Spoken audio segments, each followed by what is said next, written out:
Bienvenue tout le monde dans un nouvel épisode de Questions de perspective, le podcast avec mon invité de la semaine, Raphaël White-Potier, a.k.a. Carcool. Notre thème pour la semaine est le gaming compétitif. Bonne écoute. Rip. Ouais, RIP. RIP, c'est le bon mot. Hein? Pour la situation présentement qu'on vit Ouais, tous ensemble, ouais. RIP. Puis on se souhaite de revivre, hein? C'est ça. Mhm. Mhm. Je serais vraiment Les, content de les deux, t'avoir, les... Raph, avec moi aujourd'hui, pour vrai. Ça fait longtemps qu'on s'est pas parlé. Ben, merci. C'est vrai que ça fait longtemps. Je suis content aussi d'être là. Ouais, on se connaît surtout à cause du monde des GN, mais c'est pas pour ça que je t'ai aujourd'hui avec nous autres. Non, pas pour aujourd'hui. Non, aujourd'hui, on va parler de gaming, mais plus en particulier du gaming compétitif. Parce qu'on est deux Mhm. personnes qui ont su ou qui ont mis, volontairement ou non volontairement, beaucoup trop d'heures dans le gaming. Mhm. Ouais. Autant dans mon passé que dans mon présent, je te dirais, là. C'est ça les passions, hein. Les passions, ça nous consume, pour le bien et pour le mal. Je voulais Mhm. savoir, là, c'est quoi à peu près le... Enfin, c'est quoi le gros dernier jeu que t'aurais mis beaucoup d'heures dans le but d'être compétitif, là? Pas juste un petit passe-temps ou Mhm. un jeu que t'as voulu passer d'un coup, là. Dans le domaine compétitif, je dirais League of Legends, c'est mon numéro un. Depuis très récemment, là, je parle dans les derniers jours, voire semaines, je commence à me détacher un petit peu, mais au courant des 10 dernières années, là, ça a été un jeu que je me suis investi comme beaucoup trop d'heures. J'ai eu des commanditaires, j'ai fait partie de plusieurs équipes différentes aussi, et même si je n'étais pas dans les catégories Challenger ou qui feraient les Worlds ou les Nationales, j'ai quand même eu beaucoup de plaisir dans le domaine compétitif. Là.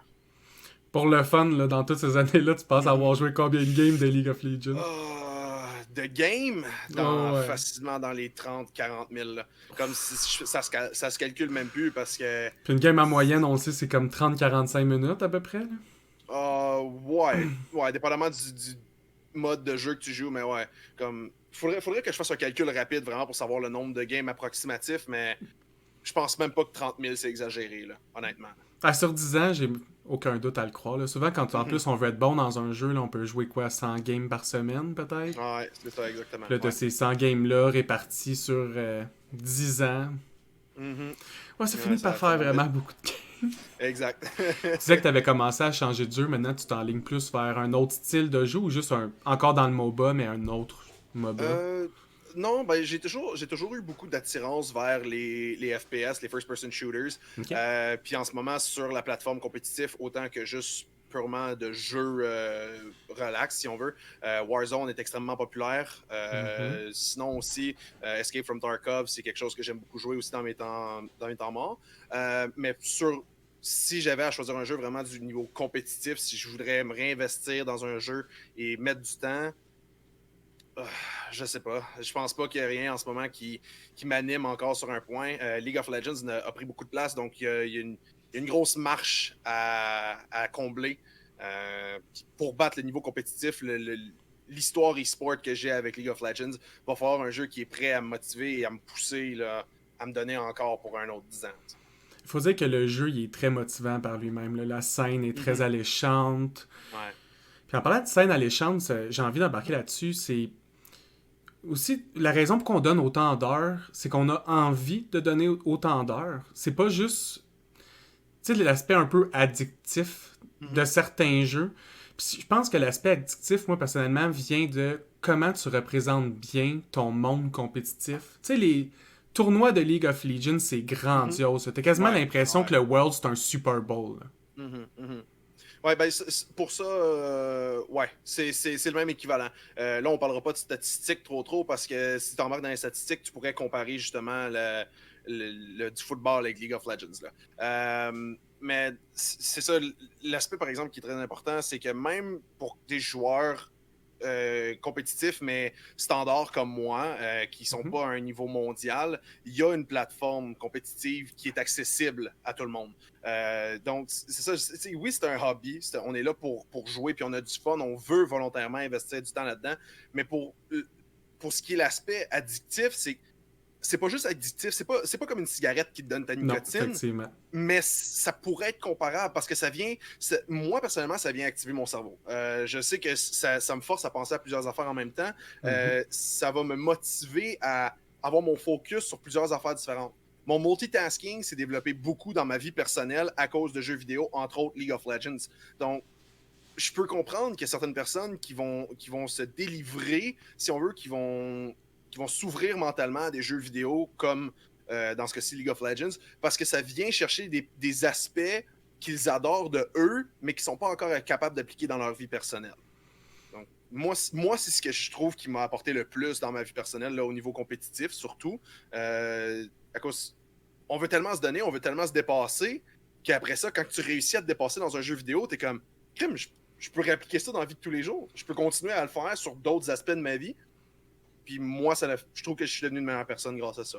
Un très pertinent point. Je pensais qu'on allait en parler plus tard, mais on va en parler tout de suite. Ah bon, ok.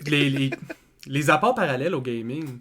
Mhm. Souvent, le gaming, c'est vu comme un hobby de seconde main ou vraiment quelque chose pour se libérer l'esprit, mais c'est fou le nombre de...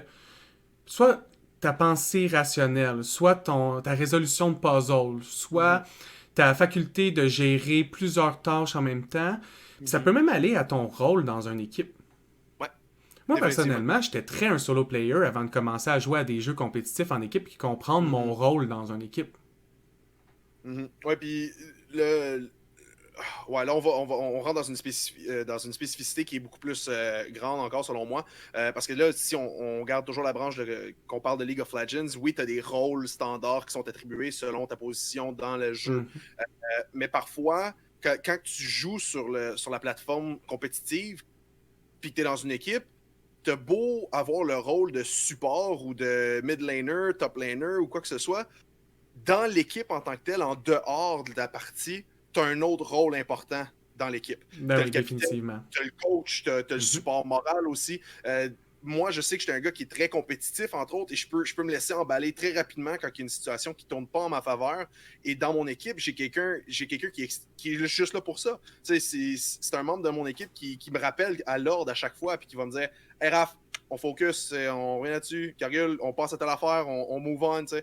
Puis ça, c'est crucial dans une équipe. Quand tu joues avec d'autres mondes, c'est incroyable. Puis Ouais, ça s'applique dans la séparation des rôles, tu l'as bien expliqué, moi je mentionnais effectivement les deux, parce que c'est vrai que j'avais pas pensé qu'à League, il y a vraiment le rôle au sens primaire, que mettons, t'es un mid laner. Là. Je parlais vraiment du rôle comme t'as quelqu'un qui va s'occuper des stratégies, t'as quelqu'un qui s'occupe que les pratiques soient toujours, il y a lieu, mettons, la personne qui est ordonnée, tu vas avoir le moral booster, t'as toujours comme un peu la division des tâches mentales, parce que, veux pas, tu t'impliques. Puis ça aussi, tu l'as dit tantôt, quand on joue à un jeu à un niveau que tu veux t'investir pour être compétitif, ça demande toute ton attention. Faut que tu mettes tout ton focus dans un jeu.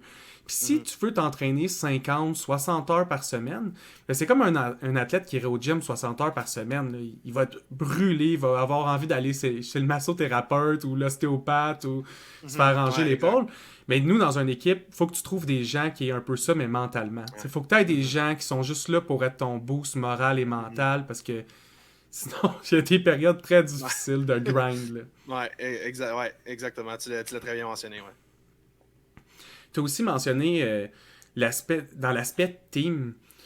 Est-ce que quand tu jouais à League, vu que tu as bougé de team en team, est-ce que tu as eu des équipes où c'était juste des relations hors, je veux dire, dans le jeu, ou d'autres où vous l'aviez aussi en dehors du jeu dans certaines équipes? Comme est-ce que vous aviez des meet-ups ou c'était juste, vous mettez juste sur Discord, puis... Ça dépend vraiment des équipes aussi. Je te dirais mes premières relations avec la plateforme d'e-sports étaient surtout avec des gens que je connaissais en vraie vie. Oui, on était au niveau compétitif, mais je me rappelle très bien que la première fois que j'ai participé à un tournoi de League of Legends, là, ça remonte à peut-être 7 ou 8 ans. Puis on était... Ouais, c'est ça, 2013, exactement. C'était en 2013, puis... on était un groupe d'amis qu'on a décidé on jouait tous ensemble à League de temps en temps des soirs. Puis on a décidé, on sait qu'il y a un tournoi qui se donne pas loin de chez nous. Ça nous tente de juste se grouper ensemble et se partir une équipe. Puis c'est vraiment là que ma flamme pour la participation, le challenge compétitif que ça apportait, que ma flamme elle a parti, qu'elle m'a consumé au complet. Mais par après, je te dirais que quand tu t'impliques beaucoup plus sur la plateforme e-sport, dépendamment du jeu que tu joues, c'est beaucoup plus difficile d'avoir une équipe que tu peux rencontrer et être avec. Au Québec, ici, on a cette chance-là que, tu sais, le Québec, c'est quand même facile de se rencontrer à quelque part ou se rejoindre quelque part, malgré que les distances peuvent être loin. Mais si tu penses, exemple, à une équipe aux États-Unis où tu as une personne qui est complètement dans l'Est puis l'autre complètement dans l'Ouest, c'est un peu plus dur de se C'est pour voir. ça qu'ils font souvent les concepts des gaming house, là, plus que tout le Ouais, monde, essayer de regrouper tout le c'est monde ça. sous le même toit pour Mhm. faciliter l'entraide Exactement. collective. Mhm. Fait que c'est ça. Ben, pour répondre à ta question, je te dirais que dans les dernières équipes que j'ai connues, c'était plus du monde que je connaissais au travers du jeu. Ok. C'est sûr que j'ai développé des relations un peu plus interpersonnelles avec certains Mhm. d'entre eux. Comme dans mes anciennes équipes, il y a quelques membres encore avec qui que je parle. Au point même que mon ancienne équipe s'est démantelée, et puis là, et un des gars de cette équipe-là a décidé de devenir notre coach pour notre nouvelle équipe. Oh, c'est Parce qu'il y avait nice. un peu plus d'expérience. Donc, tu sais, il y a certaines relations comme ça qui peuvent se créer et qu'on peut avoir par des liens, justement, en participant dans certaines équipes, tu gardes des contacts. Là. Donc, c'est ça qui est le fun. T'en as parlé beaucoup, puis c'est pas un domaine que je me connais, mais Mhm. la scène e-sport québécoise, elle ressemble à Mhm. quoi? J'y ai pas participé autant que certaines personnes que je connais. Je sais qu'on a quand même il y a des beaux événements qui sont donnés ici au Québec, entre autres à Montréal et à Trois-Rivières. Il y a le Summit eSport aussi. Il y a Colin, j'ai un blanc pour l'autre, là. Un gros événement qui se donne à chaque année à Montréal, Le mais j'ai carrément DreamHack? oublié. Oui, DreamHack, exactement, merci. Tu sais, ça, c'est juste deux noms qui sont très bien Mhm. connus ici au Québec. Mais c'est pas parce qu'ils sont au Québec qu'ils sont pas reconnus. L'année passée, en 2019, ben là, l'année passée, il y a 2 ans, en 2019, la DreamHack, il y a eu une des équipes qui était l'équipe Académie de 100 Thieves, qui est une équipe qui est Mhm. extrêmement reconnue sur la plateforme eSport. Et Ah, ils pour font qu'on très bien les cette aide, année en eux, plus.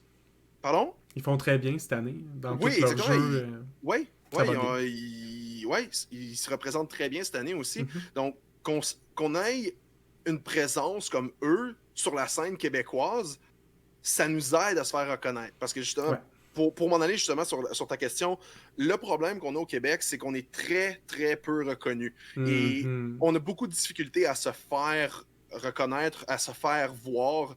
Le Canada, en général, ça passe pas pire.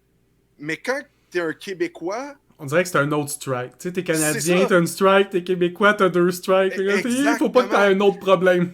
C'est ça, puis c'est difficile aussi parce qu'il y a tellement un manque de connaissances sur Ouais. la plateforme e-sports québécoise Mhm. que si tu regardes à l'externe, moi je me suis renseigné avec des gens avec qui que je joue à des jeux vidéo, le point de vue extérieur du Québec que le monde a de nous, c'est soit qu'on est des Canadiens, soit qu'on est des Européens français. Ouais, C'est la effectivement. vision qu'ils ont de nous. Donc, c'est difficile de se faire un nom parce qu'on a tellement de préjugés à défaire et Mhm. on a encore plus à donner. Tu sais, quand on dit qu'on veut se faire remarquer, tu dis, ah, je vais donner mon 110%. Ben, nous, on a un 120% à donner parce qu'on a plus encore à aller accomplir. Mais, d'un autre aspect aussi, ça fait en sorte que quand un membre de la communauté québécoise réussit à percer, ça nous donne un plus grand honneur à tous les Québécois.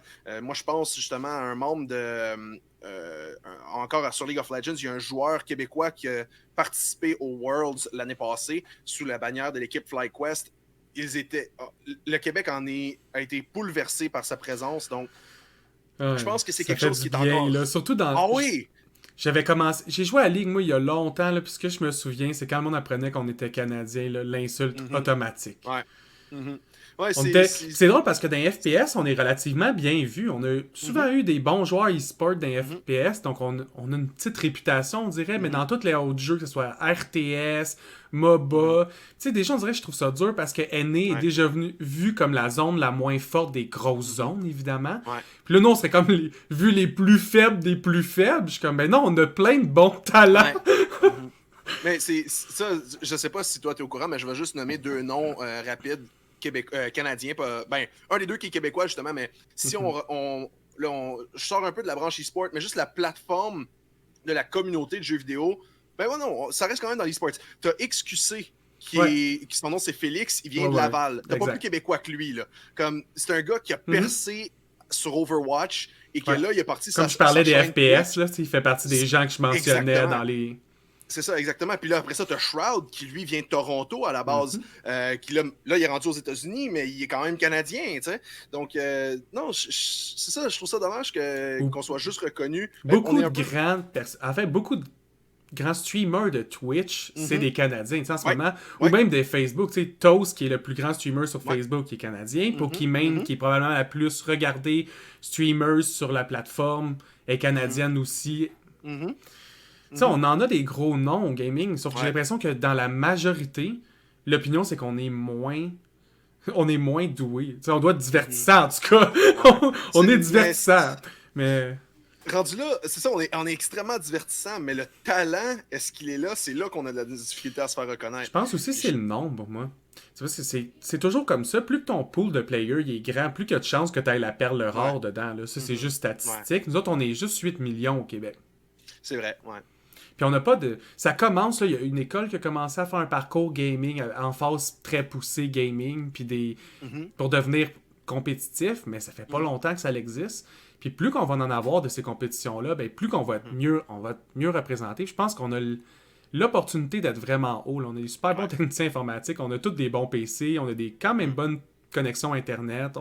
On a les outils pour, là. Oui, guys. Puis t'apportes un point vite fait que je vais seconder, là, que je voulais mentionner plus tôt puis que je trouve qui est extrêmement pertinent. T'sais, on est en train de grandir. Le Québec, on n'a pas été autant présent dans les débuts, mais justement avec les grands noms qu'on a, Canadiens et Québécois, qui sont en train de percer, on est en train de s'adapter et de faire un nom pour nous-mêmes. Moi, je me rappelle, v'là 3 ans, v'là 4 ans, en fait, il y avait une page et des émissions sur la plateforme eSport à Radio-Canada. Il y a eu ça pendant quasiment 1 an. Là. Ils ont fait une saison complète de télévision à présenter la chaîne eSport. Ça a été très mal vu, ça a été critiqué beaucoup, mais pourtant c'était extrêmement bien fait. Tout le monde à l'intérieur de la communauté d'eSports, on secondait ça, on trouvait que c'était bien représenté, ils en parlaient en bonne faveur. En tout cas, je ne sais pas que quelqu'un va le ramener, là, de toute façon, avec... Moi non plus. Tu sais, le web prend un peu plus de valeur. Il y a quelqu'un qui va avoir envie de mettre son argent dans le web, d'après moi, pour hoster des très gros tournois. Ou juste les créateurs de contenu. Si on commence chacun notre bord à être capable d'hoster par-ci, par-là, des tournois qu'on est capable de mettre un peu de qualité dedans, mais on va finir avec une scène le fun au Québec. Là. Ouais. Non, je suis d'accord. Je pense qu'il y a des gros projets qui s'en viennent. Puis il faut garder la tête haute. Puis soyez prêts parce que je serais pas impressionné que d'ici 5 ans, là, on soit reconnu au Québec puis qu'on fasse notre place. Là. Ah oui, j'ai aucun doute là-dessus. Après avoir s'être projeté un peu dans le futur, on va revenir un peu dans le passé, puis dans l'époque où tu mettais le plus de temps par semaine sur League. À ton pic. À savoir quand, dans le fond, c'est ça? Ouais, à peu près, c'est quand dans ta carrière de League, puis combien d'heures par semaine tu mettais sur League dans ce temps-là? Je te dirais que j'ai eu 2 pics. La raison est que, bon, en ce moment, avec le confinement qu'on vit, on a beaucoup de temps libre, si on veut. Surtout écoute, moi, malheureusement, j'ai perdu mon emploi à cause de la situation du COVID. Puis dans la vraie vie, je travaille en tourisme, donc tout l'espace touristique, c'est mort. Là, ça a été coupé à blanc. Donc, je me suis investi beaucoup mon temps dans la dernière année, 2020, dans le domaine e-sports. Je me suis retrouvé des sponsors. Je me suis retrouvé des équipes avec qui jouer. Juste dans la dernière année, j'ai fait 2 équipes différentes, quasiment 3. Donc, je dirais 2020, ça a été comme le temps où je me suis beaucoup investi. Puis quand je parle beaucoup investi, là, c'est 5 à 6 soirs semaine là, où j'investissais mon temps à jouer à League of Legends. Puis il n'y a pas une journée que je touchais pas au jeu. Là. Puis même des journées où je jouais pas, je participais à une partie en tant que telle. Je regardais une game que j'ai jouée dans le passé, où je lisais des statistiques, je voyais qu'est-ce qui était changé, qu'est-ce qui était la méta en ce moment sur le jeu. Donc, c'est quelque chose qui est extrêmement important sur la plateforme eSports. Fait que je dirais 2020, ça a été mon 2e pic. Le premier remonte à peu près peut-être 2-3 ans, avant que, dans le fond, je décide de voyager à travers le Canada. Je m'étais beaucoup investi. Et c'est dans les premiers temps où je commençais à faire du live streaming aussi. Je jouais beaucoup à League of Legends. Je faisais partie d'une équipe aussi. Et c'est là que j'ai commencé à prendre le pouls et à m'améliorer, à me concentrer. Qu'est-ce que je peux faire de plus? Encore plus. Donc, moi, je te dirais que c'est les 2 pics où j'ai investi le plus de temps. Puis, moi, 5-6 jours, soir par semaine, des fois 7. Tous les temps libres que j'avais, focusé là-dessus. Là. Un bon 60 heures, 70 heures, même plus. Ah ouais, facilement. Vu que cette année, c'était un peu plus facile de mettre ce nombre d'heures-là, là. Mhm. Ouais. Mettons, il y a 3 ans, là, quand tu mettais ce nombre Mhm. d'heures-là, qu'est-ce que tu as mis de côté dans ta vie personnelle ou professionnelle pour être capable de mettre autant d'heures? Parce que pour libérer une plage horaire de Mhm. 70 heures, là, c'est excessivement difficile. Mhm. Là. Ben, ok, je dirais, mettons, là, cette année, peut-être le 70 heures, c'est quelque chose qui est très facile à atteindre. Mettons, dans mon premier pic, il y a une couple d'années, j'étais peut-être plus autour des 50 heures. Parce que j'étais aux études à ce moment-là. Puis le jour pendant que j'étais aux études, tu sais, j'étais en classe, puis je regardais, je faisais mon cours, puis dès qu'on avait une pause, moi, je tombais sur mon téléphone cellulaire ou je sortais. Écoute, j'avais même un cartable. Oh, oui, c'est ça, je prenais des notes. J'avais un cartable avec moi où j'avais des fiches des joueurs de notre équipe, nos statistiques selon certains personnages qu'on joue au jeu aussi. Qu'est-ce qu'on est le meilleur? C'est quoi le style de personnage aussi qu'on joue? Parce que tu as les mages, tu as les casters, tu as les tanks, donc tu as vraiment plusieurs branches différentes. Je regardais ça. Je regardais voir aussi avec les items que tu achètes pendant la partie, qu'est-ce qu'on peut faire, c'est quoi les match-ups, qu'est-ce qui est meilleur contre d'autres joueurs, contre d'autres équipes. Je passais du temps constamment à faire ça dans tous les petits temps libres que j'avais. Puis ça, c'était sans compter le fait que je travaillais aussi. Donc là, je travaillais, je tombais en pause, je tombais sur mon cellulaire, je checkais ça. J'étais chez moi ou dans le temps, j'étais avec ma copine. Ben, là, oui, je passais du temps avec elle, mais si, mettons, elle a décidé qu'elle voulait faire ses devoirs parce Ouais. qu'elle était à l'école aussi, ben, moi, mettons, j'ai fini mes trucs parce que je me focusais pour toutes les faire le plus rapidement possible. Parfait, fais tes devoirs, moi, je vais focus là-dessus. Je vais faire mes trucs de mon Oh bord. oui, tu veux faire tes devoirs? Je suis de bonne Vas-y! humeur. Mais non, mais c'est ça, tu sais, Ouais. on prend ça à la légère, mais tu sais, Non, dans c'est un beau. couple, c'est quelque chose qui est extrêmement difficile aussi à Mhm. gérer. Là, quand ta passion, c'est les jeux vidéo comme ça, faut C'est tough. savoir, faut trouver la ligne qui te permet Mhm. de voir avec ton ou ta partenaire, c'est où, c'est où cette ligne-là. Combien de temps tu peux te permettre d'investir dans les jeux vidéo, puis après ça, le temps que tu investis avec ton ou ta partenaire. Donc, c'est c'est difficile de travailler au travers de ça. Là. Pour avoir été passé là-dessus, là, c'est quelque chose qui est extrêmement dur. Donc, ouais, c'est ça.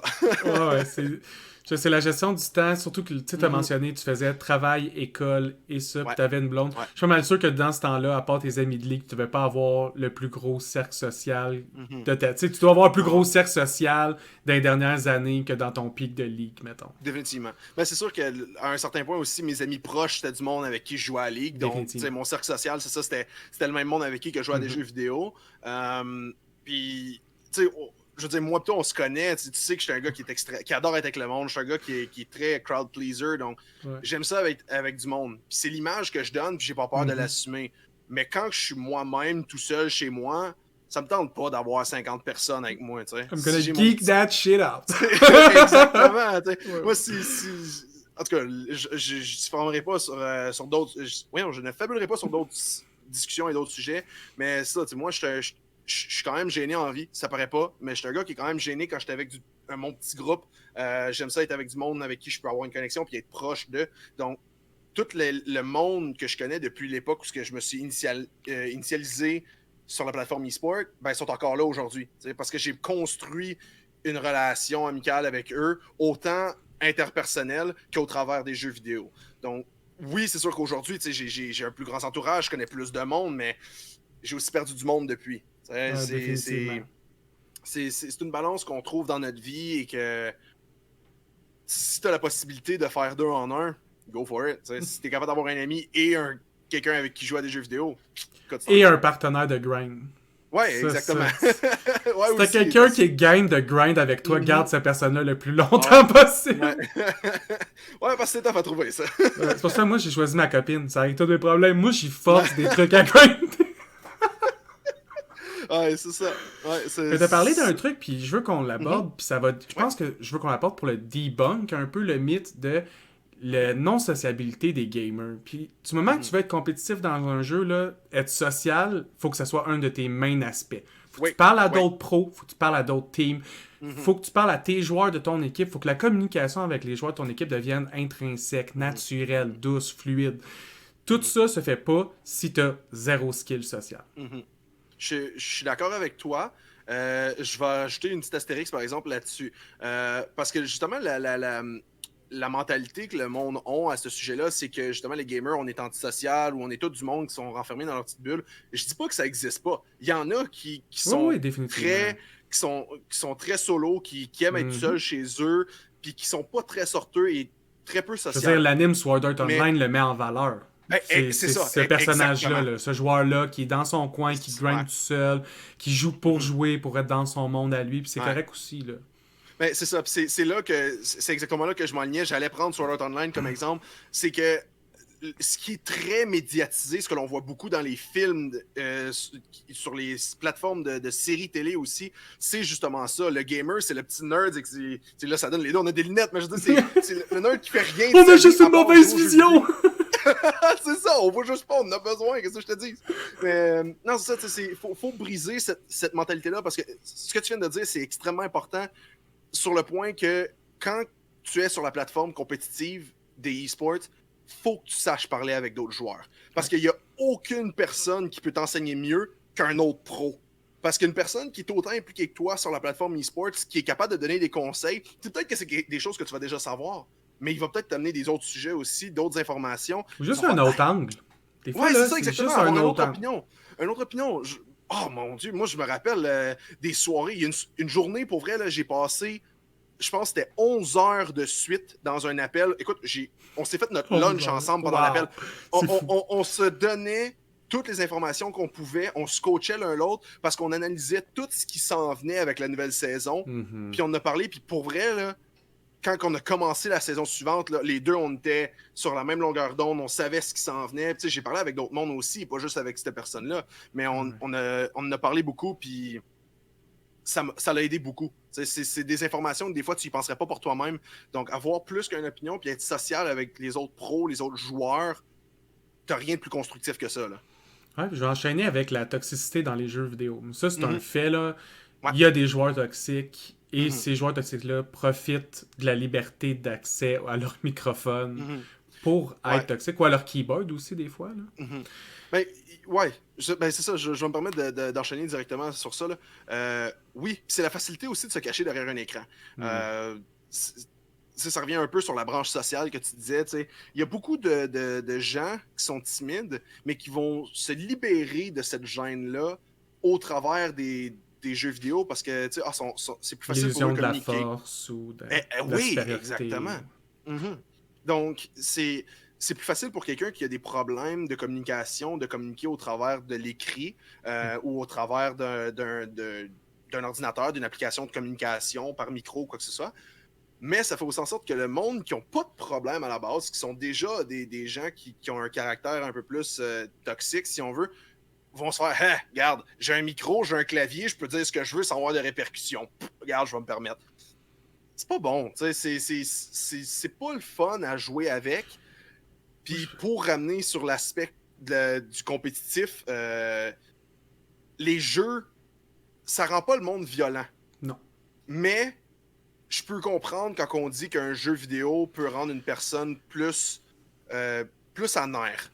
Parce que quand tu es compétitif, là, puis que tu as une situation de heat goes up, comme on dit, là, une situation plus intense, là, ça vient te chercher parce que t'es comme « Ah, t'étais tellement dedans! » Mais c'est pareil comme en vraie vie, tu sais. T'es en train de faire une course de motocross stick, puis t'es deuxième, là, puis tu t'en vas pour finir premier, puis finalement, tu manques ton croche à la fin. Je peux te garantir que si tu sais que t'aurais pu gagner, là, tu débarques de ta moto, là, puis tu sais, ça te choque. Mais en même temps, c'est ça, c'est que rendu haut dans la compétition, la toxicité est souvent envers toi-même. Et vis-à-vis de ta propre performance, quand t'es plus bas, quand t'es en train de grinder, la toxicité est envers les autres souvent. Puis je pense au début, ce qui s'est passé, c'est que quand la toxicité a commencé à naître, elle a été répondue par la toxicité, parce que c'est ça la façon naturelle de répondre à la haine, encore à ce jour pour beaucoup de monde, c'est avec la haine. Le problème, c'est que si tu regardes les pros, la majorité des pros, c'est pas des gens haineux. Là. Je parle pas des streamers célèbres, je parle vraiment des gens qui sont dans des équipes compétitives à contrat. Là. C'est souvent pas des joueurs toxiques. Ça va être des joueurs plus laid-back. Même s'ils sont émotionnels, ils vont pas aller insulter l'autre équipe puis aller... Tu sais, oui, ils vont peut-être coquer sur scène. Là, j'en ai des exemples, genre Double Lift, Perks. Ouais, c'est ça. Mais je suis sûr que tu as une conversation de 7 heures avec lui. Il va pas passer 7 heures à dire « Ah ouais, tous les autres joueurs, c'est des tarles, moi, je suis un dieu. » Non, il va penser à sa prochaine stratégie puis va être focus sur son play à lui. Puis s'il finit une game 0-4, là, il va être en tabarnak contre lui. Là. Ouais. Ouais, ça, c'est un très bon point. Je pense que ça vient avec la maturité aussi. Puis là, quand que je dis maturité, faut faire attention parce que la chaîne e-sports, la plateforme e-sports, les joueurs compétitifs, là, les grands joueurs qui font partie d'une équipe, généralement sont très jeunes. C'est du 17 à 22 ans. Ouais. Comme le gros noyau de joueurs, c'est ça. Fait que tu sais, ils sont très jeunes. Puis on sait que, en général, quand t'es jeune, t'as moins d'expérience, t'as moins de maturité. Donc, quelqu'un qui est plus mature va être capable de mieux refléter sur ses propres erreurs, va être moins toxique envers les autres, il va faire plus de réflexion envers lui-même. Penses-tu que c'est pour ça qu'il y a encore autant de vétérans dans la scène de ligue? Oui. Selon moi, c'est pour ça. Tu regardes certaines personnes qui ne jouent plus, mettons, dans des équipes compétitives, mais qui sont encore très actifs sur League of Legends, qui sont rendus un petit peu plus âgés, ils ont gagné de la maturité et de l'expérience avec le temps, puis ils ont peut-être un peu moins de réflexes qu'ils avaient quand ils étaient plus jeunes, mais ils profitent encore parce que maintenant, ils sont comme, hey, regarde, j'ai appris ça, puis League m'a tellement enseigné, m'a tellement permis de grandir que je continue à y jouer à cause de ça. Parce que c'était ça mon fun, c'était à ça que ça me raccroche. Tu as parlé encore de l'apprentissage, fait que je veux revenir à ça parce que ça fait plusieurs fois qu'on en parle des apprentissages connexes au gaming. Tu sais, tantôt tu parlais qu'à League, tu as suivi beaucoup de stats. Tu regardais tu comparais des statistiques, tu faisais affronter ces statistiques-là une à l'autre. Cette facilité-là, dans le fond, de faire battre des chiffres ensemble, ou du moins les comprendre, ou faire une trame narrative de chiffres, est-ce que tu es quand même capable de l'utiliser au quotidien encore, ou... Oui, définitivement. Là, OK, on va comparer justement d'autres trucs. Quand j'ai été co-directeur pour une compagnie événementielle, le calcul... regarde, je vais aller encore plus loin que ça. Vas-y. L'aspect marketing est 100% basé là-dessus. Je vais dire 99%. OK? Savoir identifier les zones de vente, les zones de popularité aussi pour un événement que tu veux mettre de l'avant ou quand tu veux promouvoir quelque chose, c'est extrêmement important de savoir où ta clientèle. Donc, identifier une clientèle, c'est pareil comme observer des statistiques. Si moi, je me dis, OK, mettons, le Rockfest Montebello, c'est du hardcore rock. C'est quoi la population qui est le plus intéressée par du rock? Le heavy metal, les trucs genre, on voit que, OK, ça a une grosse masse. Je dis ça, j'ai un exemple, j'ai aucune statistique pour ça, mais mettons, on dit, OK, c'est dans la région de Montréal, puis les Laurentides. T'as beaucoup de monde de ça, mais le rock, ça touche un peu moins la région de Gatineau, Ottawa. T'en as, mais pas autant. Tandis que là, tu tombes sur l'aspect plus, mettons, de la musique électronique, du electro-dance music.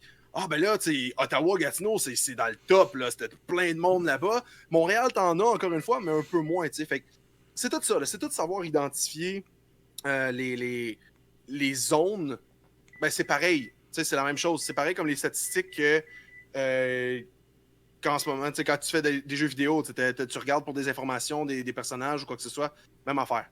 Moi, c'est comme ça que je l'applique dans la vie de tous les jours. C'était-tu ton rôle dans ton équipe, ça, d'être la personne qui analysait le plus le méta, qui analysait le plus les chiffres, quel héros performe le mieux? Dans ce temps-là, oui. Mettons, je repense à la dernière année, par exemple, non, un peu moins. Parce que à l'époque, quand j'ai commencé à vraiment regarder les statistiques et les stats de mes joueurs, dans ton premier pic, ça? Ouais, c'est ça, dans mon premier pic, exactement. Dans mon premier pic, je le faisais parce que la notion d'avoir un coach n'existait pas vraiment. C'était pas quelque chose qu'on connaissait, qu'on savait. C'était quoi? On savait que ça existait, mais dans notre tête, l'image qu'on avait à l'époque, c'était un coach. T'as juste les équipes pro que ça. À notre niveau, t'as pas ça. T'as pas accès à un... Tout le monde peut en avoir un. C'était la pratique. Oui, exactement. Puis là, aujourd'hui, je regarde ça, mettons, la dernière année, en 2020, là, on avait 2 coachs. Puis on a réalisé que les coachs, ça n'a pas besoin d'être quelqu'un qui est Grandmaster, Challenger, qui a compris le jeu au complet. Non.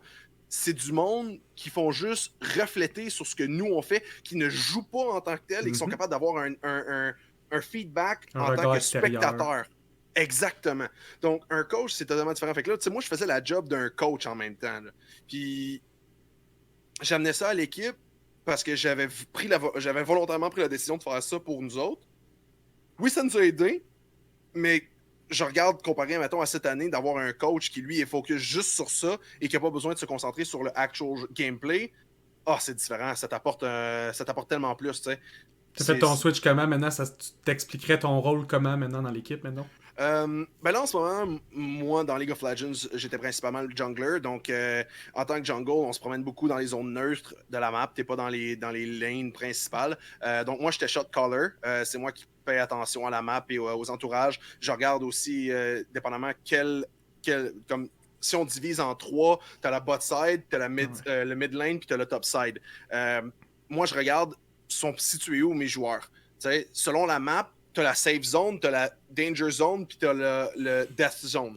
Donc, si mon joueur se retrouve dans la safe zone, puis que je vois qu'il est pas mal genre sur le bord de la risk zone, ben il n'y a pas de possibilité pour moi de me présenter. Mais s'il est poussé complètement dans la safe zone et que l'adversaire, lui, est dans sa death zone, ben là, j'ai une opportunité pour moi de me présenter. Donc, je vais communiquer avec mon joueur. « Hey, je pourrais m'en aller, venir faire un tour, je pourrais peut-être venir t'aider. As-tu besoin de mon aide ou tu veux pas que je me présente? » Tu sais, des fois, moi, je vais penser que j'ai une bonne idée. Fait que je vais faire le shot call, je peux venir au top. Lui, il va me dire « Non, je veux juste farmer, je veux juste payer mes affaires. En ce moment, je peux pas me fighter contre lui, je peux pas me battre. » Alright, good. Tu sais, on se communique. Donc, je suis pas mal... je te dirais que je suis le lien principal de communication dans l'équipe. On se passe l'information comme ça, mais tout le monde a sa part à faire. Sauf que souvent, c'est moi qui va dire, OK, ben là, en ce moment, on est là, il y a telle affaire qui s'en vient, il faut se préparer pour ça. Fait que, c'est d'avoir un œil sur la map. Ta voix est claire et forte, là. Oui, pour te connaître, ça l'aide. Là, ta voix va surpasser souvent celle de tout le monde. Si 5 personnes parlent en même temps, on va t'entendre. C'est clair que ça marche bien. T'aimes-tu ça, le rôle de shot caller? Dépendamment des jeux, mais ouais, quand c'est un jeu que je me sens confortable et que je connais de fond en comble, j'ai aucun problème à l'être. Puis de ce que j'ai compris, ton rôle, c'est shot call d'événements dans le temps rapproché. Surtout, toi, ton rôle. Ouais, ben je te dirais... C'est comme je vais ganker dans, mettons, une minute, prépare ta lane, j'arrive. Ouais, c'est ça. Parce que en tant que jungler, dans League of Legends, t'as des pathing qu'on appelle, t'as des chemins que tu traces. Fait que moi, je vais souvent dire à mon équipe, OK, ben là, je fais ça, ça, ça.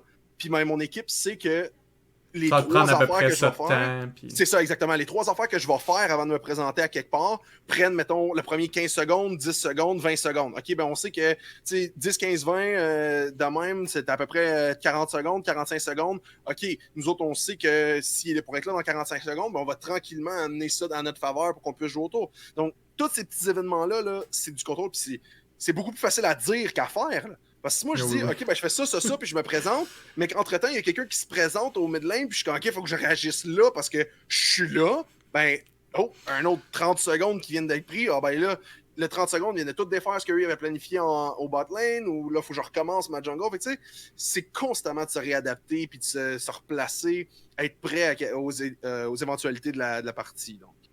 Moi, c'est ça que je fais. Là.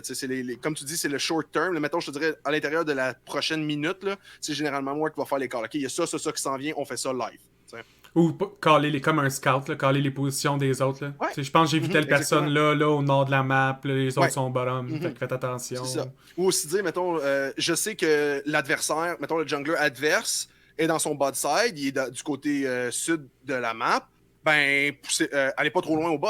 Si vous savez qu'il est là, backer off un peu, reculer un peu, jouer plus safe. Fait que cette communication-là est extrêmement importante. Tu penses-tu que tu as développé dans ta vie ce talent de communication-là, puis tu l'as apporté dans le gaming, ou tu as développé ça dans le gaming, puis tu l'as appliqué dans ta vie? Ouais, c'est ça, exactement. J'ai développé ça au travers du gaming et je l'ai appliqué dans ma vie. OK. Je peux pas dire que ça a été 100% ça.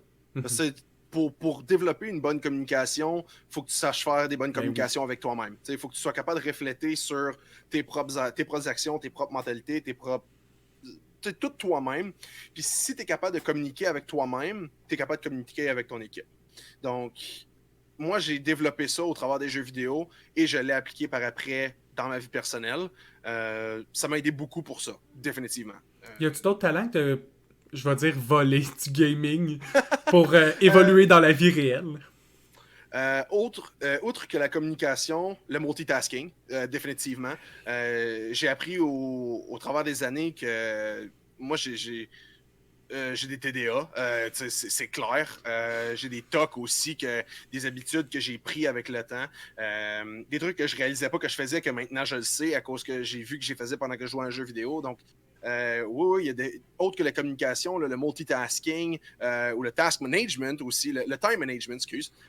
C'est des choses qui sont devenues extrêmement importantes pour moi. Je suis aussi très perfectionniste dans la vie. Ça, c'est quelque chose que j'ai appris. Fait que le fait d'être très perfectionniste dans un jeu vidéo, quand tu as un événement qui contredit ton plan, ça te fâche toi-même. Puis ben, c'était une mauvaise affaire que j'avais pour le jeu vidéo, donc j'ai travaillé là-dessus, puis aujourd'hui, je suis comme, OK, ben, je suis beaucoup plus réactif. Au lieu d'être très rigide sur ma direction de ce que j'allais faire, là, je suis capable de m'adapter à une situation beaucoup plus facilement. Je vais m'adapter, puis après ça, je vais retourner sur ce que j'étais en train de faire. Donc, oui, il y a plein de choses que j'ai développées avec les jeux vidéo, là. Oh, c'est tellement, je trouve ça passionnant, les skills connexes que ça l'apporte. Tu as parlé de time management, puis ça m'a fait faire une face, parce que je me souviens qu'avant, le gaming compétitif et après, là, c'était...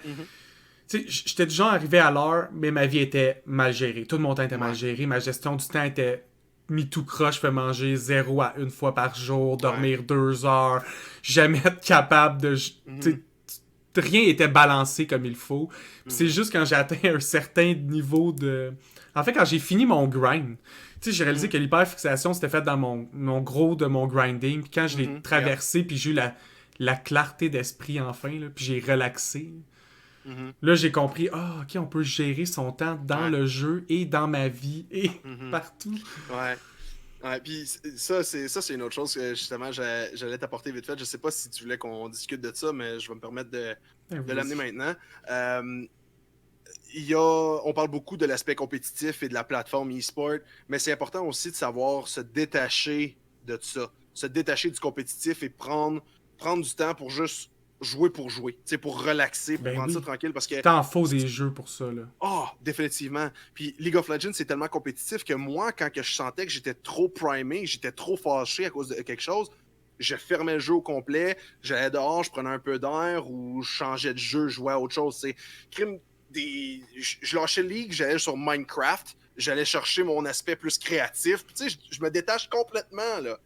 Puis après ça, je suis alright, je suis good. J'ai respiré, je passais à autre chose. Quand tu reviens, t'es meilleur après parce que t'es calme. T'as arrêté de courir. Puis, tu sais, je l'avais dit, le mental tantôt, c'est super important quand tu veux faire beaucoup dans quelque chose. Là on parle de jeux vidéo, c'est sûr, mais n'importe quoi que tu veux te donner corps et âme, puis tu mets une 50aine d'heures, c'est dur sur le mental. Puis ça fait partie des choses qui aident au mental. Comment tu gères le reste? Si t'as une série de games qui va pas bien, va faire d'autres choses. Si tu t'entêtes, il y a de bonnes chances, tu vas pas t'améliorer, tu vas juste continuer à perdre et à perdre et à perdre. Puis plus tu vas perdre, plus tu vas être dans un mauvais mind state. Puis ce mind state-là va te faire perdre davantage. Ouais, exact. Ouais, t'as raison. Il n'y a rien que j'ai à rajouter là-dessus. Là. Je vais enchaîner avec le grind, parce que c'est un autre aspect important de la compétition, pour en parler un peu. Puis le grind, c'est mettre de l'effort pour traverser des paliers. Okay? Si vous n'étiez pas au courant, pour mettre le terme en définition. Le grind, c'est définir tous tes objectifs de talent ou tes niveaux de talent en palier, puis avancer un palier à la fois jusqu'au niveau que tu veux atteindre dans un jeu vidéo. Le grind aussi se représente, selon moi, de deux facettes. Tu as le grind personnel, puis tu as le grind online. Ce que je veux dire par là, c'est que tu vas... les objectifs que tu mets pour toi versus le leaderboard. Oui, c'est ça, exactement. Fait que, tu sais, on va changer un peu. Mettons, on va parler de World of Warcraft, qui est un jeu qui est complètement différent de League of Legends. Là, on rentre dans un MMORPG, Multiplayer Online Games. Je me ferais pas chier à expliquer c'est quoi un MMORPG. Moi, je pense que la majorité du monde, ça c'est quoi. Si vous êtes là à écouter ça en ce moment, vous savez c'est quoi. Donc, tu sais, World of Warcraft qui est un MMORPG, le grind est beaucoup basé... Mon Dieu, excusez-moi.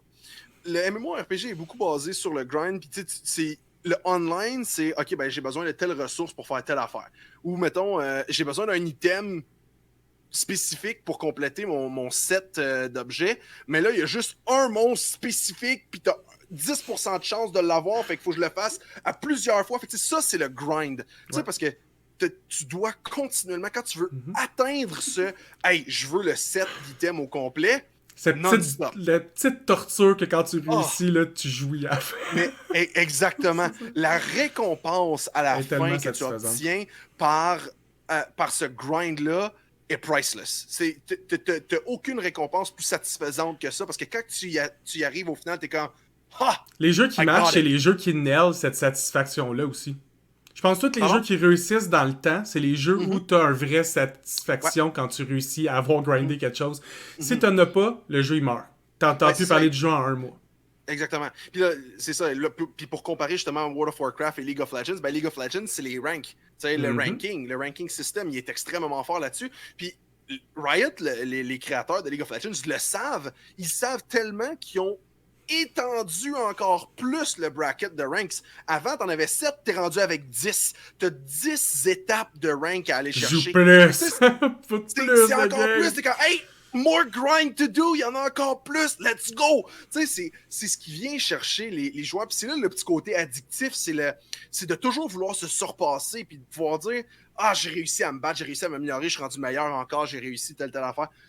C'est pareil dans un jeu MOBA comme League of Legends qu'un MMORPG. Même dans Minecraft, hein, t'as parlé de Minecraft. Tu commences un mode, tu veux le nail, le mode, là, tu veux la meilleure fin dans ce mode-là, tu vas tout apprendre le mode, tu vas aller récolter tout ce que t'as besoin pour. Exactement. Quand tu vas avoir fini, là, tu vas avoir fini ton gros méga réacteur qui te donne des millions d'énergie, puis tu vas le regarder pendant 1 heure, puis tu vas être satisfait. Yeah, exactement. Ah ouais, t'as 100% raison. Ça, c'est le grind mécanique, hein, puis on va... C'est dans tous les jeux. Dans tous les jeux, il y en a un. Il va présenter différemment. Tu avais parlé aussi au début du grind que de toi-même. T'sais. Mettons, dans League, ça va être je fais en moyenne 200 CS par game, je veux monter ça à 300, je veux monter ça à 400, je veux monter ça à... Puis, je pense qu'il y a beaucoup de joueurs qui ont de la difficulté avec ce grind personnel-là, qui est de l'ambition. En fait, c'est découvrir, c'est se donner, j'ai trouvé, c'est se donner des objectifs personnels à court terme qui vont être capables de te satisfaire. C'est, je pense que c'est pas assez enseigné, c'est pas assez parlé. C'est quoi tes thoughts là-dessus? Je pense que la dernière chose que tu viens de dire, c'est exactement ce que j'en pense, que c'est pas assez enseigné, c'est pas assez poussé de l'avant non plus. Je vais faire attention à ce que je vais dire là. Dans notre société en ce moment, on a beaucoup de difficultés à se motiver à vouloir se surpasser. On vit dans on a un entourage de génération qui a une mentalité qui est très ben moi si je peux pas l'avoir, ça me tente pas. On aime le contentement par peur du mécontentement.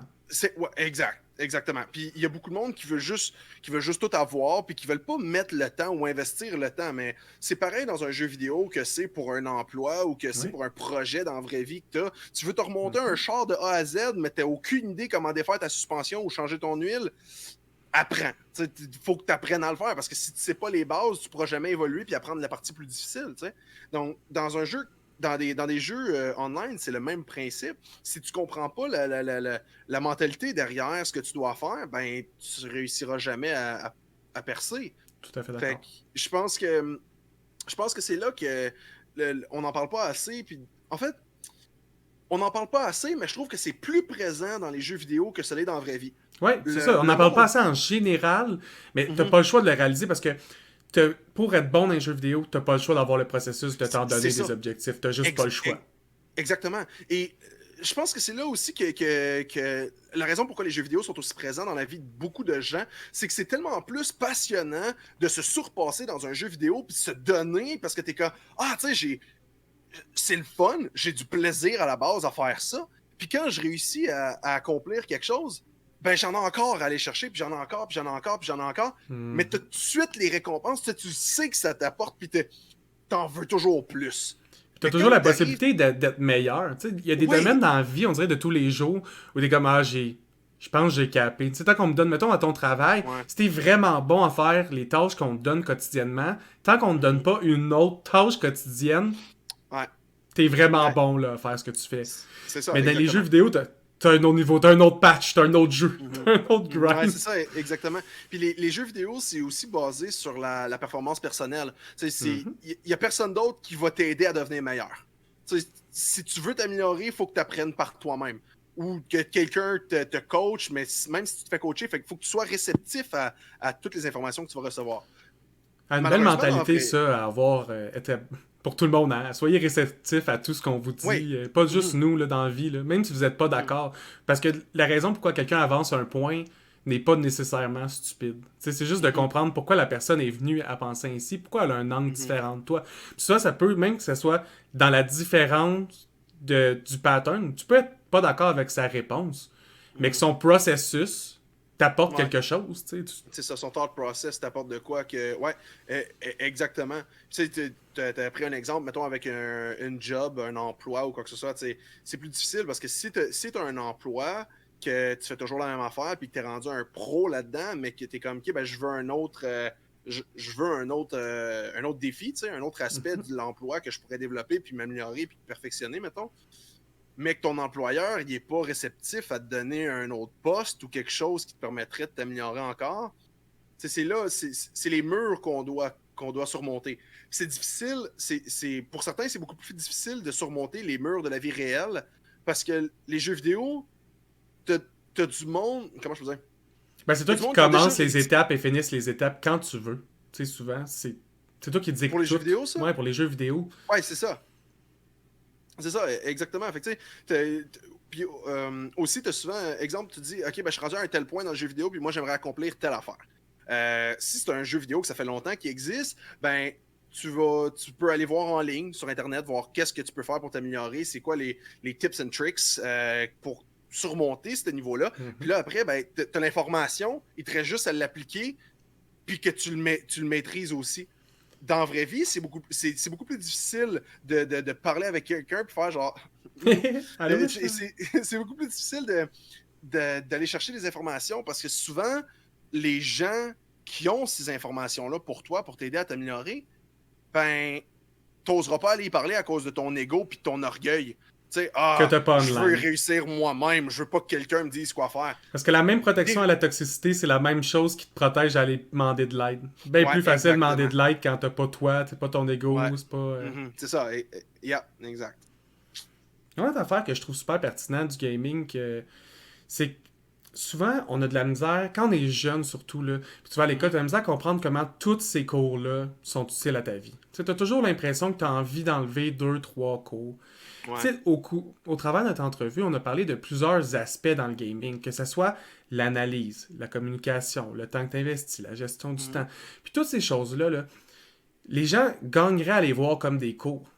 Si tu veux vraiment devenir bon dans un jeu vidéo, là, vois chaque aspect de ton jeu vidéo comme un cours à l'école.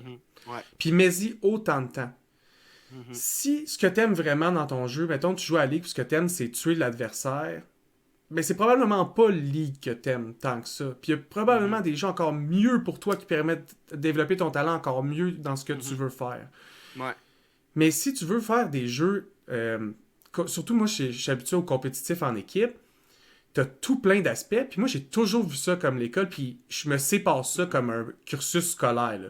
Donc, d'ici l'année, je veux avoir appris le pattern des CS quand j'auto-attaque telle place, ou dans un MOBA ou dans un MMORPG, ça va être...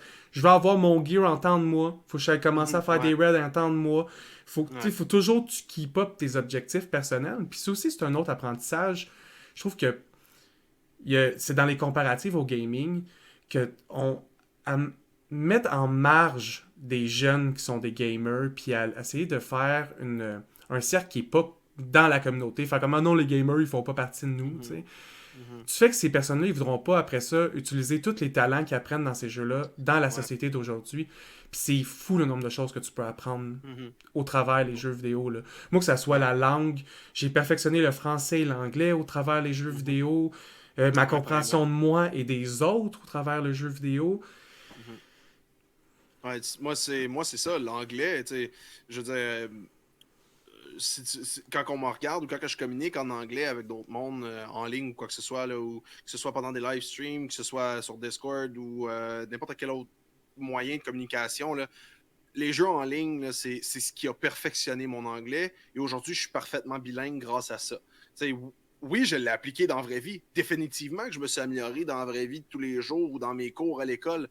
Mais je serais jamais au point que j'en suis si j'avais pas commencé au travers des jeux vidéo. Puis même affaire pour d'autres langues aussi, les jeux, l'espagnol, même chose dans mon cas. Puis ça se transfère de d'autres façons aussi que les jeux vidéo, que le monde ne réalise pas. Que ce soit des livres, la lecture, des films ou des trucs de genre.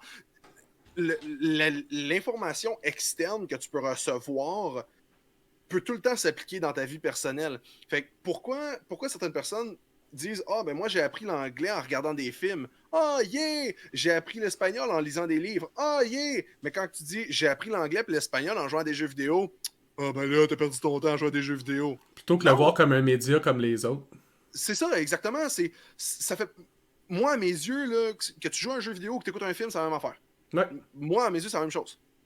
Puis tu peux les faire de la même façon. Tu peux le faire en ayant ton cerveau à off. Tu finis le film, tu as été diverti. Tu peux le faire avec un regard analytique. Tu peux le faire en mettant beaucoup de temps. Tu peux écouter le même film 42 fois comme tu peux jouer au même jeu 42 fois. Puis pas mal de chances que si tu as vu le même film 42 fois, tu vas comprendre des subtilités que quelqu'un qui le voit juste une fois le verra pas. Tu sais. Ouais. Que ce soit des jeux d'acteurs, des jeux de caméra, des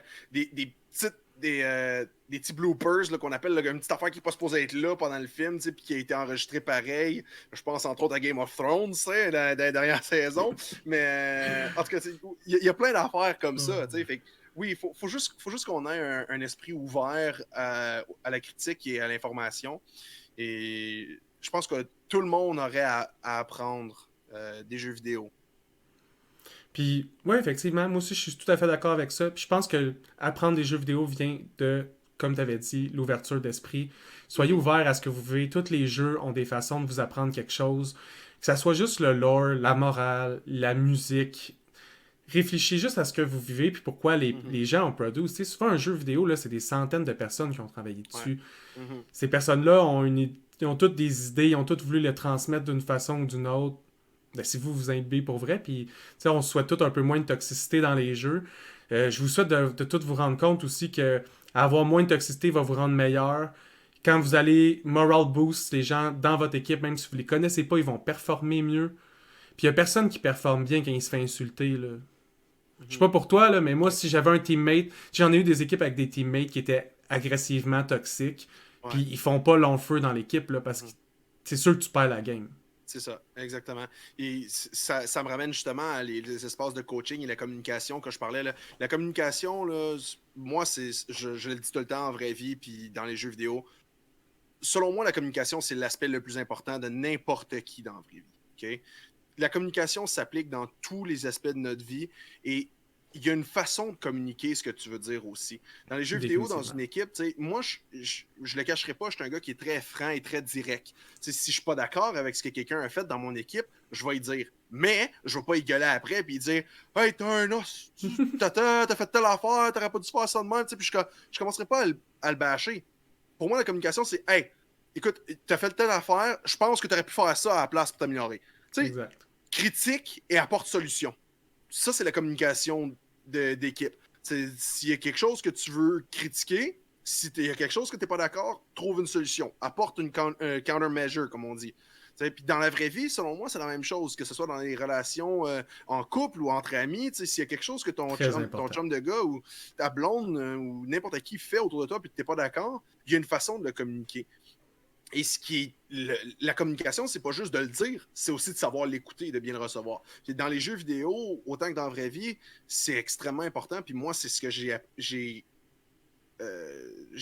inclus le plus dans ma vie personnelle, la communication. C'est ça que j'ai développé le plus grâce aux jeux vidéo. Ah, on est définitivement deux personnes de ce que j'ai vu quand on s'est rencontrés, qu'on a cliqué rapidement sur ce point-là. On aime ça être en grosse gang et jaser fort. Dans tes équipes, là, tu te souviens-tu d'un tournoi que ça a déconné? T'as-tu une équipe où ça a pas pris longtemps que l'objectif c'était plus de gagner, c'était juste d'avoir vraiment du fun? Oh ouais, ça m'est arrivé. Ben, entre autres, le premier tournoi à vie que j'ai fait, c'était à Saint-Jérôme dans un petit bar. Ça commence déjà bien! Ouais, écoute, je n'aimerais pas le nom des participants avec moi parce que malheureusement, j'ai une situation que en tout cas, je mentionnerai pas les membres de l'équipe, mais pendant ce tournoi-là, les conditions étaient vraiment simples. Okay? Pour pour être dans la bracket de finalistes, il fallait absolument que tu gagnes tes 3 premiers matchs. Si tu perdais un de tes 3 premiers matchs, tu ne rentrais pas dans la bracket des équipes finalistes. Okay. Donc, il fallait que tu gagnes ces 3-là. Nous, on a joué le premier match, on l'a gagné, on était comme yes sir, let's go. Puis on était très compétitifs. On a joué notre deuxième game, ça a été une des games les plus longues que j'ai joué à ma vie. 1h10 dans un match de League of Legends, c'est une éternité, OK? C'était extrêmement long, puis on l'a perdu de justesse. Pour vous donner une idée, là, imaginez-vous jouer une game de hockey 1h15 de temps, mais vous n'avez pas le droit d'aller sur le banc. Ouais, c'est ça, exactement. C'est du non-stop retour sur la scène, puis tu sais, quelqu'un fait une erreur, calique, il y a une erreur qui s'est faite, il faut se rattraper. Tu sais, c'est comme si, en fait, pour le hockey, là, pour la comparaison, c'est comme je te disais, tu joues une game d'overtime, là, mais ton overtime, il n'y a pas de limite de temps. L'overtime est infini, puis on s'entend qu'il n'y a pas un but qui se fait, l'overtime continue. Fait que tu sais, c'était ça, là. Puis, tu vois les gars-là issus du sang. Exactement, puis tu sais, comme tu l'as dit tantôt, normalement, un match de League of Legends, là, ça peut aller de 20, en moyenne 25 à 40 minutes, tu sais.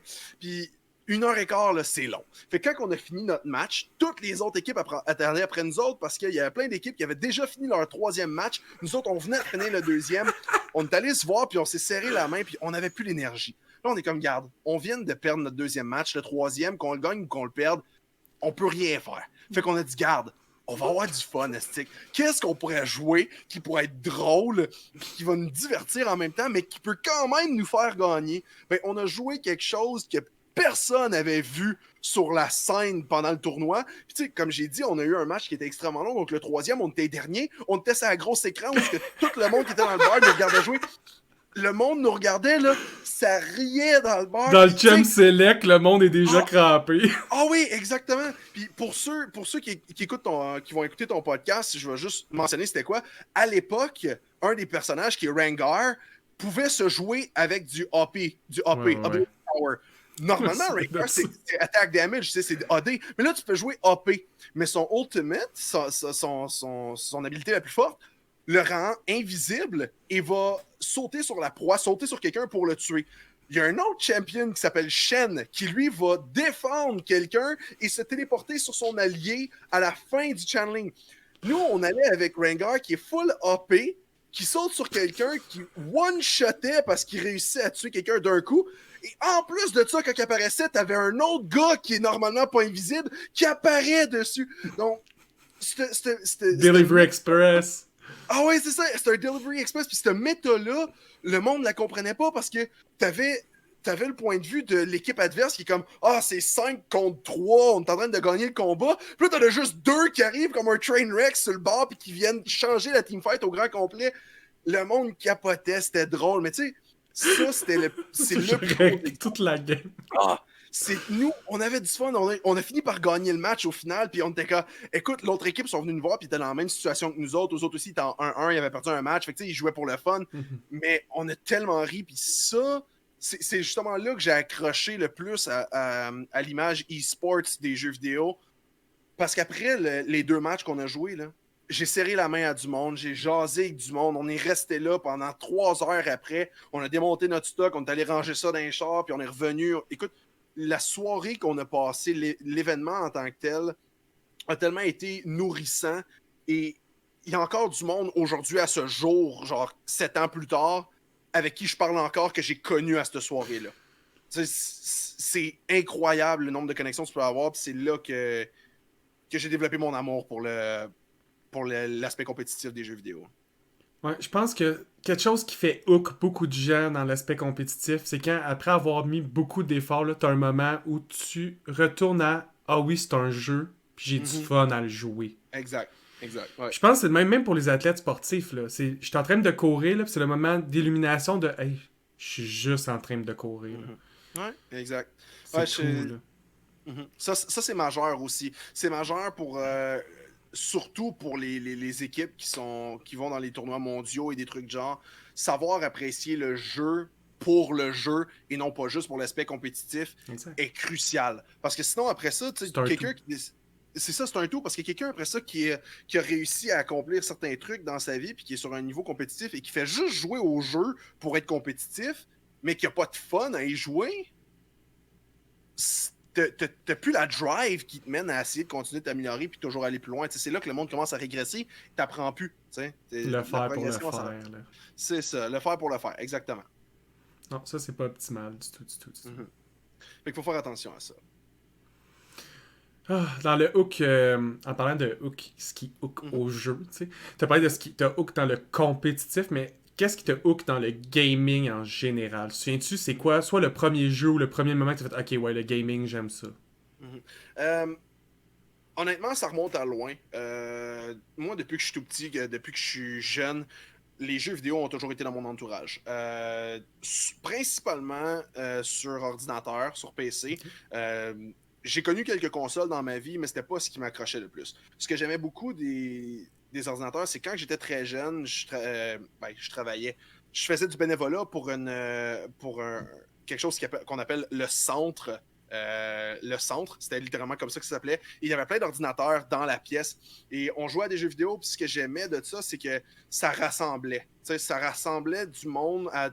On était chacun sur notre ordinateur, mais on avait du fun. On jouait ensemble, on faisait des activités. Écoute, je me rappelle, on jouait à Counter-Strike Source où on allait jouer dans les logs. On jouait dans les logs. Je viens de résumer mon enfance. C'est ça, exactement. On jouait dans les logs du jeu, on changeait on modifiait certaines statistiques pour s'amuser. Écoute, on changeait le niveau de gravité, on sautait comme des astronautes, puis on essayait de se tuer avec ça. On jouait à des jeux de même. Puis c'est ça que j'aime de tout l'univers des jeux vidéo. C'est rassembleur. Puis moi, là, j'ai 4 communautés différentes de jeux vidéo, là. J'ai 4 groupes différents avec qui que je joue, dépendamment du jeu auquel je joue. Si je veux jouer à un jeu survival, ben, je peux aller jouer au jeu DayZ, Standalone.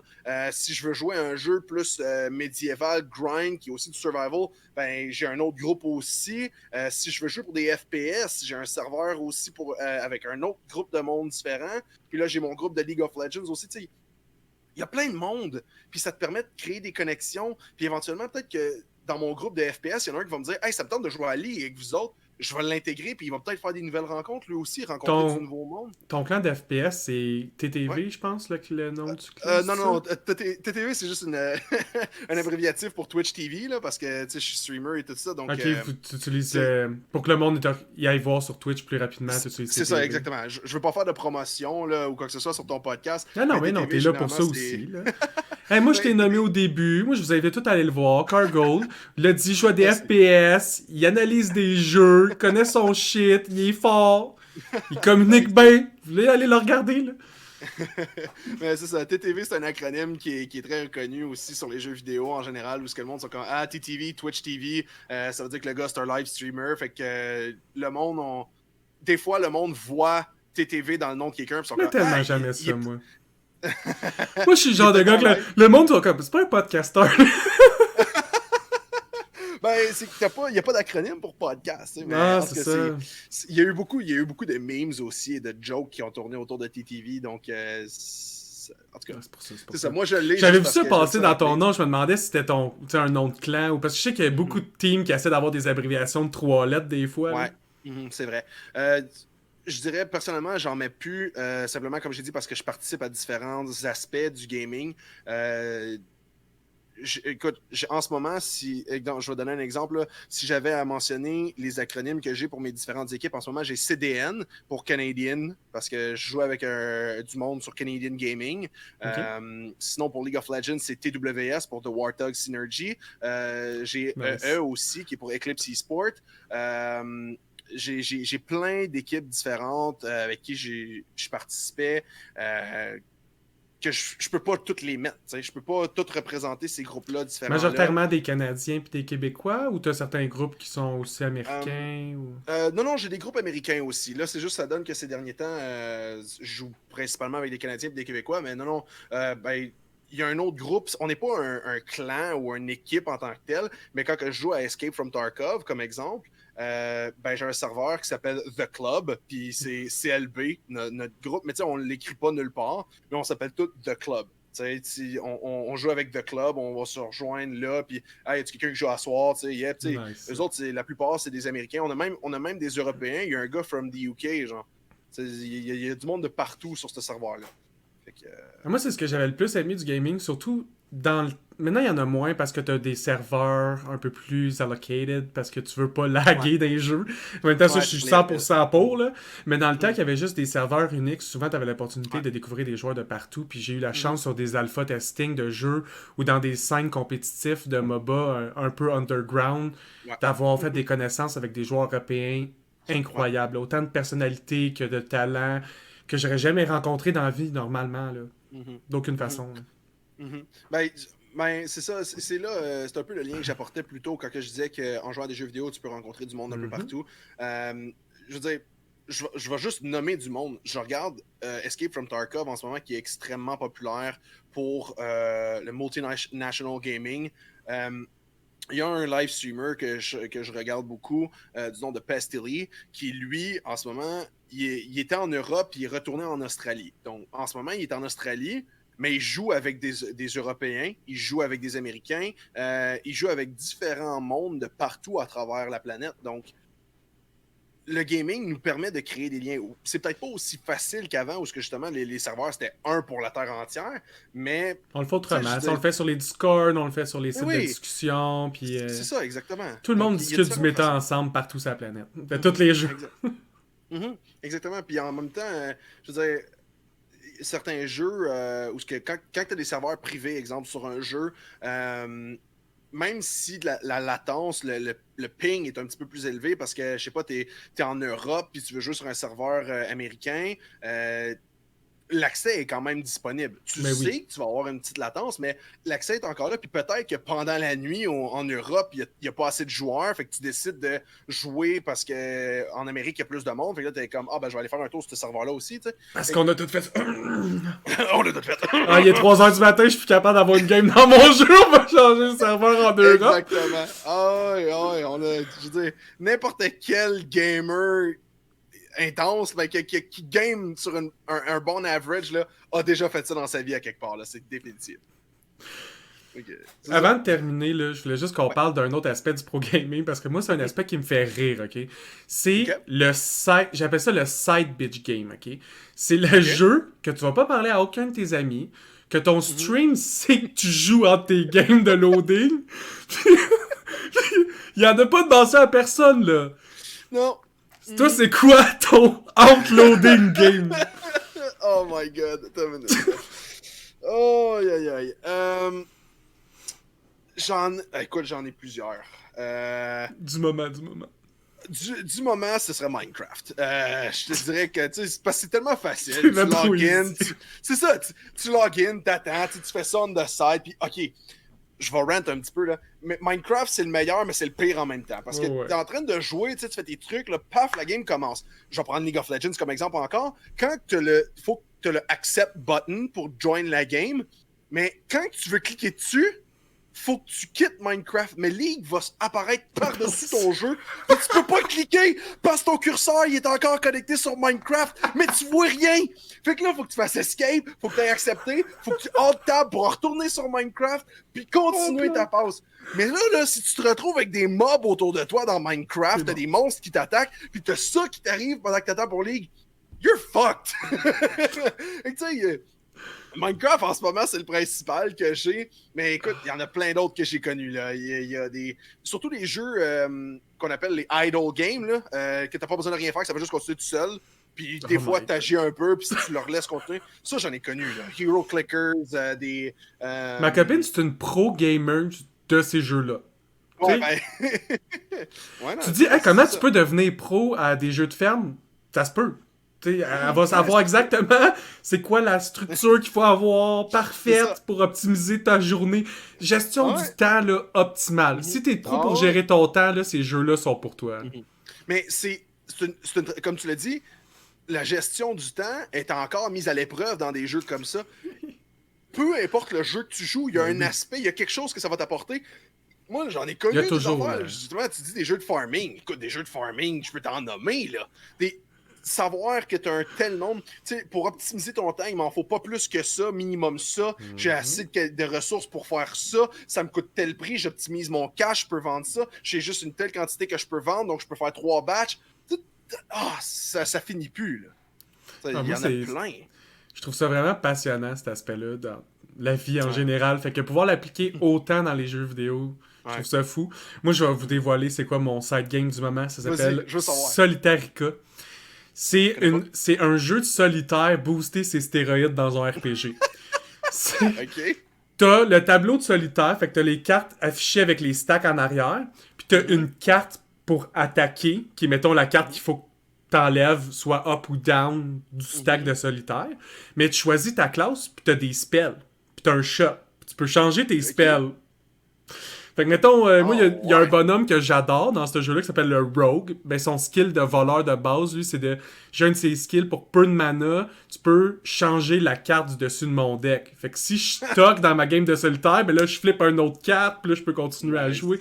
Puis, c'est un jeu de merde, là. Je veux dire, je joue à solitaire, mais je peux jouer 3 heures par jour en temps cumulatif, là.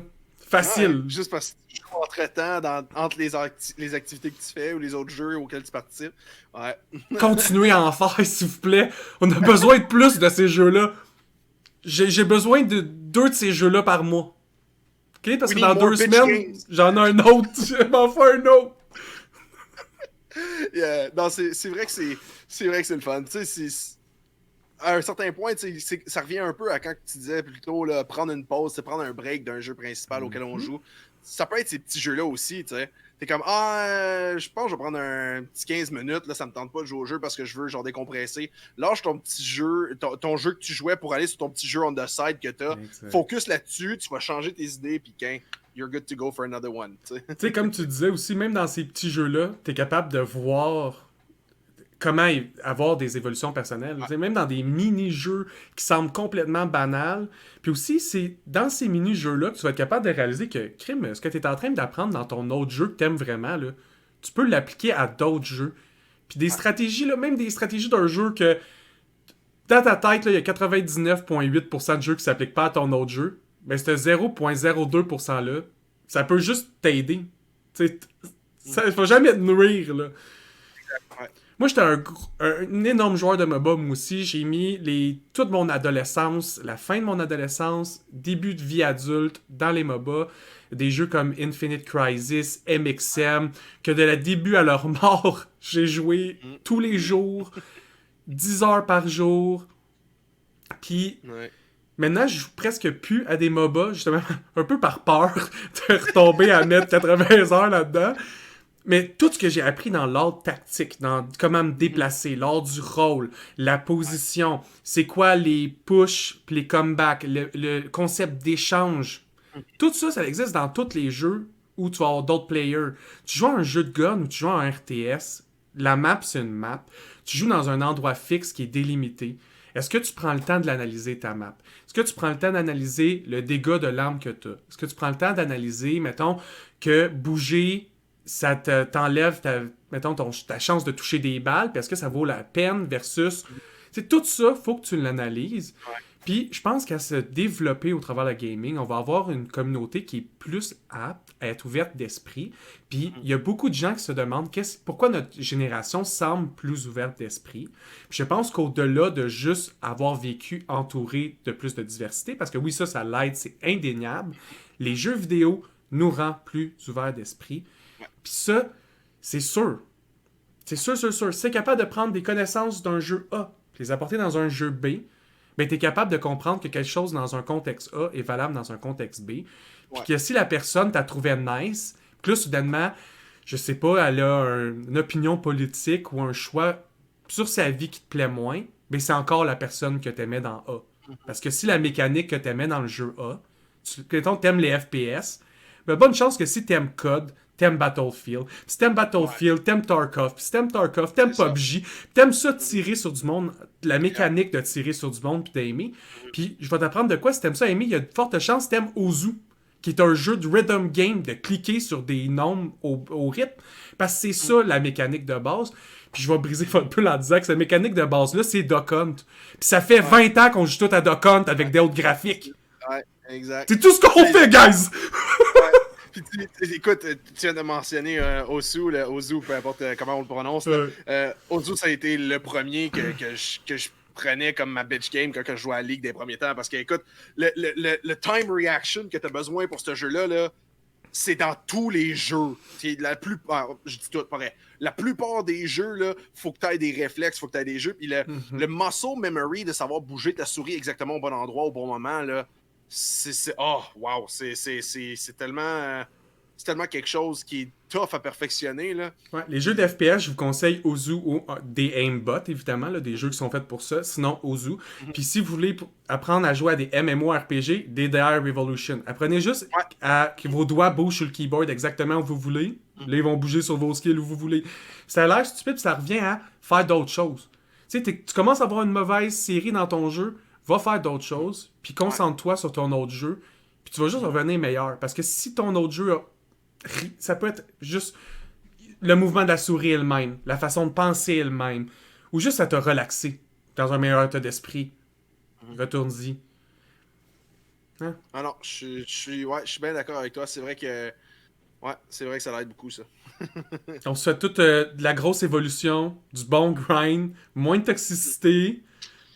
C'est ce qu'on souhaite tous. Puis si on veut te voir jouer sur ta chaîne, est-ce que t'as des jeux que tu veux promote ou que tu joues plus ces temps-ci que le monde va voir s'ils viennent? Ou... Ben, c'est drôle que tu me mentionnes ça. Tu m'aurais posé cette question-là, v'là une semaine. Je t'aurais dit oui. J'étais principalement sur Warzone et League of Legends. Mais depuis tout récemment, j'ai rebrand ma chaîne au grand complet. Et je commence à faire beaucoup de game reviews. Donc, si jamais il y a un jeu que vous êtes curieux de savoir, ou un jeu qu'on veut me proposer pour faire genre, hey, veux-tu essayer ce jeu-là puis me dire tes feedbacks, ce que t'en penses, moi, je vais le faire. Mon live streaming va être pour ça maintenant. Je vais trouver des jeux, ben, que ce soit des pre-release, des jeux en alpha qui sont en développement.